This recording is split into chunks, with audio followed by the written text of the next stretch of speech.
de remercier tous les chefs religieux qui m'ont envoyé des émissaires et m'ont appelé pour compatir, encourager et formuler des prières. Si je n'ai pas essayé de les impliquer davantage, c'est parce que je sais pertinemment que Macky Sall, pour la réalisation de son projet, n'écoute et ne respecte personne, pas même eux. Les antécédents récents de dossiers de liquidation politique parlent d'eux-mêmes. Seul le peuple souverain peut l'arrêter. D'adresser mes profonds remerciements à mes collègues députés de l'opposition, non inscrits comme membres du groupe Liberté Démocratie, de leur soutien sans faille. Mention spéciale à mon avocate, Mme Aïda Mbodj, les honorables Moustapha Guirassy et Cheikh Bamba Dièye, dont la démission du cirque de l'Assemblée et surtout les interventions au niveau des médias ont été d'un apport inestimable pour l'éclairage de l'opinion. De même que Abdou Mbacké Bara Dolly, force et courage à vous.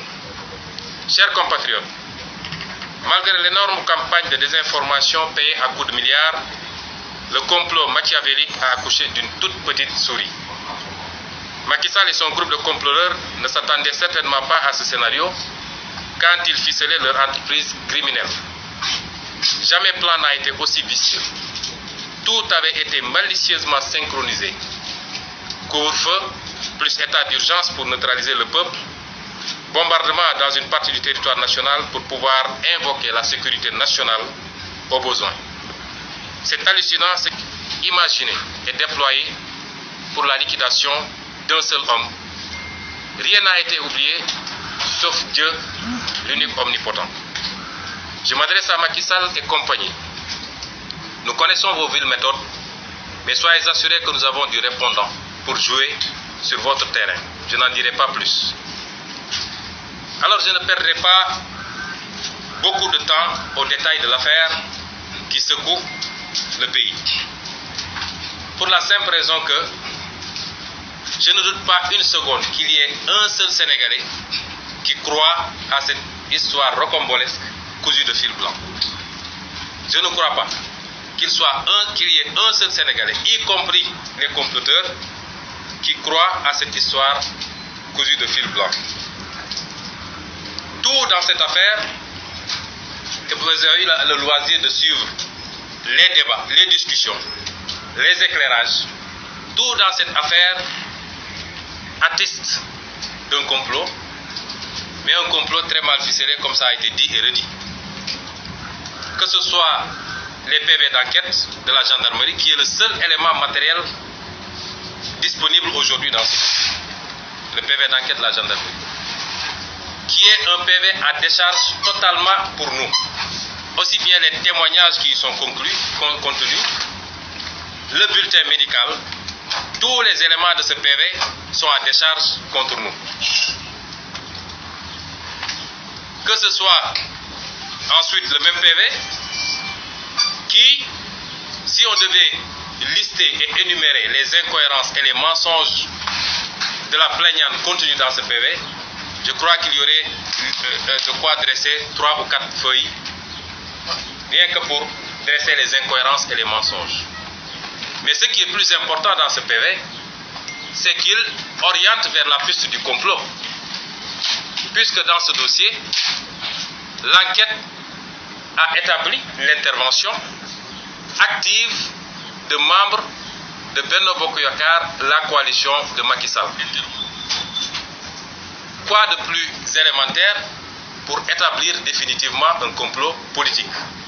J'ai répondu à Macky Sall, qui lui-même de sa bouche a sorti le terme complot, que si on était dans un pays normal, dans une grande démocratie, ce dossier aurait pu aboutir aux mêmes conclusions que le dossier du Watergate avec M. Richard Nixon. Et ce qui vient de se passer devant ma maison va dans le même sens, c'est-à-dire utiliser les moyens régaliens pour la surveillance d'adversaires politiques. Il n'y a rien de plus grave dans une démocratie. Je ne développerai pas énormément parce que je considère que vous avez tous les éléments.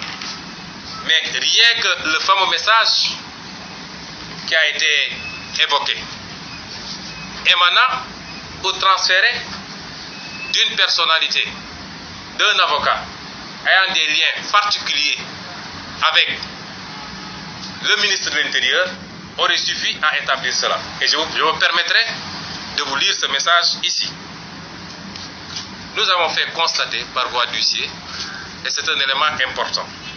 Et lorsque, dans ce message, transféré par cette personnalité, à destination d'un de mes avocats, il est dit, j'ouvre les guillemets, un conseil très important dans ce dossier DSK. L'envoyer en prison n'est pas une bonne solution. Cela va entrer le pays dans un cycle de manifestation pour sa liberté ici comme à l'étranger. Après la levée de son immunité, il faudra juste que les enquêteurs lui envoient sa convocation. Il vient répondre, il le laisse rentrer pour revenir le lendemain jusqu'à la fin de son audition. Le juge organise le procès et les avocats vont le pousser à avouer publiquement le rapport sexuel. Cela suffit et là il sera discrédité devant l'opinion. Aller vers la condamnation serait une grosse erreur et cela va installer le pays dans un cycle de manifestation. Mais libre, cette image de DSK va le suivre partout. Lorsque une autorité,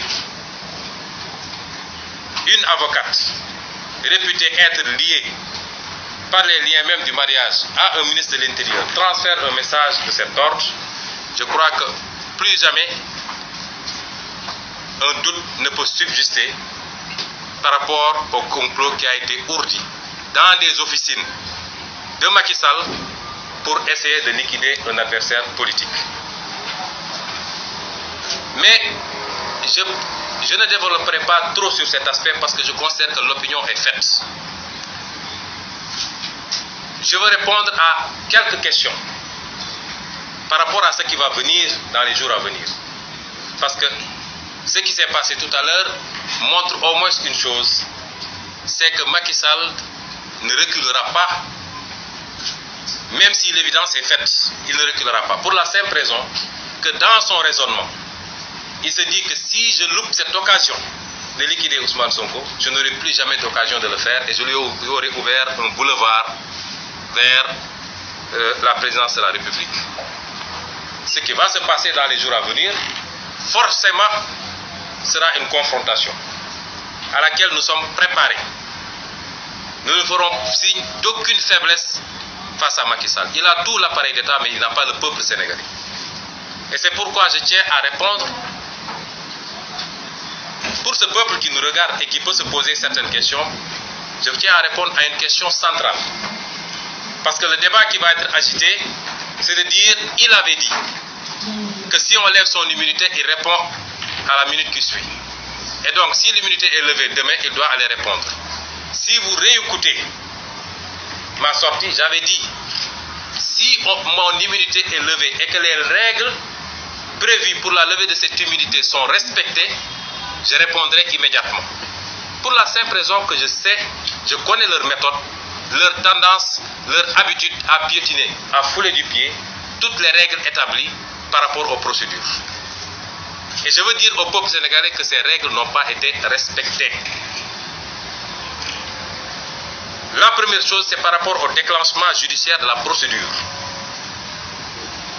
Le procureur de la République qui reçoit un PV de gendarmerie consécutif à une plainte pour viol. Le PV, la gendarmerie a été interrompue dans son enquête dès lors que l'enquête s'orientait vers le complot. Puisque si on avait laissé le commandant continuer, il aurait exigé la communication du nom du fameux médecin qui est intervenu la nuit. Il aurait exigé le nom de l'avocat qui est intervenu cette même nuit. Et cela aurait conduit ou précisé la piste du complot et les autorités qui sont intervenues. Le procureur a demandé à la gendarmerie d'interrompre l'enquête et lui transférer. Cela a été fait et immédiatement, il a transféré le dossier à un juge d'instruction réputé faible et non indépendant. J'assume mes mots.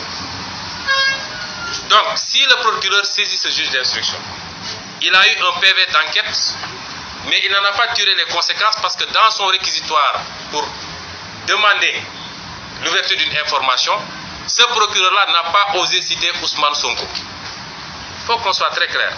Il a un réquisitoire, il a un PV de gendarmerie d'une plainte visant Ousmane Sonko, mais lui, dans son réquisitoire, il n'a pas osé citer Ousmane Sonko.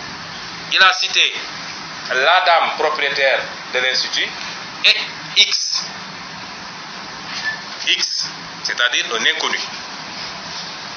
Un juge d'instruction qui reçoit ce réquisitoire, ce qu'on lui demande, c'est de rechercher X, qui est X. Et donc, il doit ouvrir une instruction dont le premier acte, ça doit être d'appeler la partie civile, de l'entendre, de lui demander de confirmer sa plainte, éventuellement d'appeler les témoins et même de pouvoir convoquer Ousmane Sonko à titre de témoin. Le procureur, le juge d'instruction n'en a rien fait. On lui demande de rechercher X sans poser aucun acte. Le juge d'instruction décide que X c'est Ousmane Sonko et saisit immédiatement le procureur pour lui dire de demander la levée de l'immunité parlementaire d'Ousmane Sonko. Cette procédure est nulle et non avenue. Elle est viciée depuis le début parce que l'instruction ne se passe pas comme ça. Et il n'y a aucun juriste dans ce monde, qu'il soit universitaire, vous pouvez vous aller voir les spécialistes, qu'il soit avocat, magistrat, aucun praticien du droit